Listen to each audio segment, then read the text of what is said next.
Your liver is the organ that supports all organs. Your liver is responsible for pulling toxins from your body. If your liver wasn't doing the job it was supposed to do, then you'd be dead very quickly.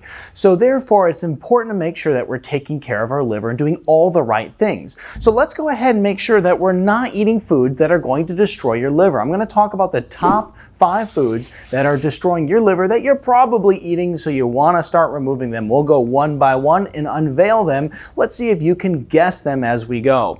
The first one here is going to be refined grains. Now, a refined grain is when they take the grain and they remove the fiber, they remove the vitamins, they remove the minerals all from that grain, and they strip it out in order to actually make the texture of whatever you're using it for very different. So a lot of times you're going to find refined grains in, of course, very processed food, but also things like muffins and cakes. And so we want to make sure that we're avoiding these refined grains altogether. Though I'm not a big fan of grains in general because of all the health issues that they cause and the amount of inflammation they drive in most people's bodies, refined grains is what you certainly want to make sure that you are watching out for. Let's go ahead and take a look at our next one here, and this is going to be something called high fructose corn syrup. This is a very inexpensive sweetener that is derived from corn, which is highly sprayed with pesticides, but also that's not even the worst concern of this. The worst concern is that high fructose corn syrup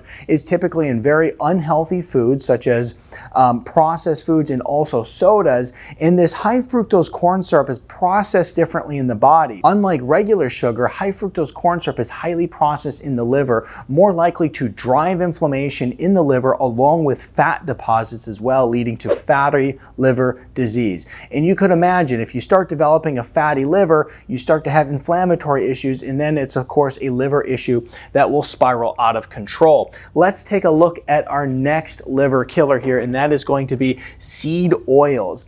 These seed oils are highly inflammatory and of course more likely to cause a fatty liver issue. Seed oils are oils like canola oil, safflower oil, sunflower oil, and so many other really low quality oils. But instead of going through all the low quality oils that are very unhealthy for you and your liver, let me share with you a few that you should consume instead.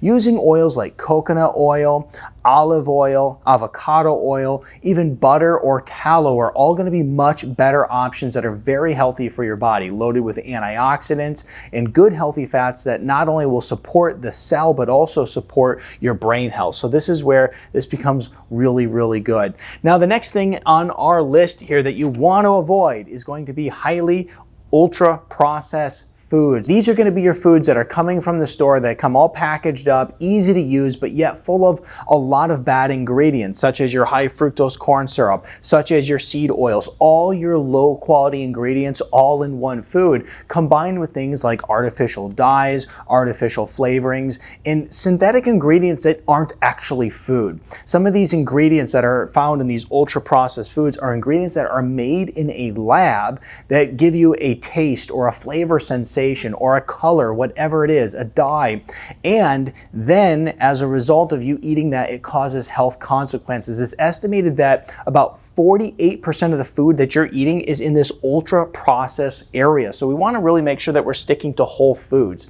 The whole foods are important because when we start thinking like eating, lettuce and tomatoes and things that are found out in a garden and found in nature and meat and vegetables, those are the foods that are actually going to support our liver. Lots of good healthy cruciferous vegetables, for instance, are really good and healthy for your liver. And we also want to make sure that we're eating organic whenever possible, because this leads us to our next problem, and this is going to be chemical toxins in our food. Not only are you going to find a lot of chemical toxins in the processed food we talked about, the artificial ingredients, those are chemical toxins, but you're also going to find a lot of chemical toxins in good healthy foods, such as your spinach or even a strawberry. Those two fruit and vegetables are considered to be the most highly sprayed fruit and vegetables that exist. Very healthy under normal circumstances, but when you start putting things like glyphosate on these things, it really changes the game. Now, unfortunately, a lot of the fruits and vegetables that you're eating are loaded with toxins. For instance, a lot of glyphosate, which is linked to lymphoma and heavy cancers. You can have atrazine, which is linked to issues with reproduction. So therefore, you really have to make sure that you're doing everything you can to buy organic whenever possible. And then of course, course, working to get these toxins from the body. When you're consuming all of these different toxins every single day, they become lodged in the body. And over time, a bioaccumulation of these toxins starts to cause a whole bunch of symptoms in the body. Many people are dealing with conditions that they don't know the origins from. They don't know the symptoms and why they're happening. You go to the doctors, for instance, and you have a whole bunch of symptoms and you don't know why they're happening. And the doctor says, well, everything's clear. I looked at your blood work. Everything's fine. These different health conditions and symptoms with no real reason as to why they're happening really come back down to what are you eating and what is the current state of your health and how many toxins do you have bioaccumulated in your system. And so this is where it's important to detox the liver. It's also important to understand that your liver has natural detox organs. Your body has the natural ability to remove toxins from it. But the issue is that a huge bioaccumulation of toxins, which the human body is never really designed to come in contact with, starts to become major issues. The chemicals in your home, the chemicals in the workplace, the chemicals on your clothing, the chemicals on what you would otherwise deem as healthy fruits and vegetables, right? All these chemicals start to accumulate in the body, and the detox mechanisms that naturally exist in our body become broken. So then what you want to do is you actually want to go through a process where you support these detox organs, ramp up the detox process, open up the drainage pathways, and get these toxins back out. I'll put a link in the description below to a detox system that we use clinically. It's done over a 90-day period, and this detox is designed to go from start to finish, from supporting the detox organs to pulling toxins from the cell, all the way to pulling toxins from your brain. And when you start healing the liver and removing toxins from the body, this is when you become so much healthier. So I'll put a link in the description below. But the other thing that you can focus on right now, which is mission critical, is removing the unhealthy refined grains, removing the high fructose corn syrup, making sure that you're using good healthy fats and feeding the body correctly and not these dangerous seed oils which are highly inflammatory, and also get rid of the ultra processed food. Focus on the whole foods. Focus on the organic foods whenever possible. And then also make sure that you're doing everything that you can to pull toxins out of your lifestyle.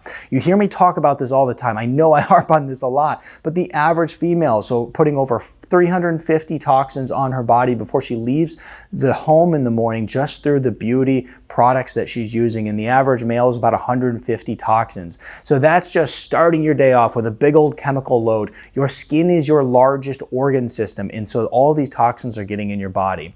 So I hope this helps clear up what you can do to improve your liver today. I'm Dr. Nick Zarowski. Give this video a thumbs up. Don't forget to subscribe to the channel. It was a pleasure seeing you in this video. I look forward to seeing you in this video next.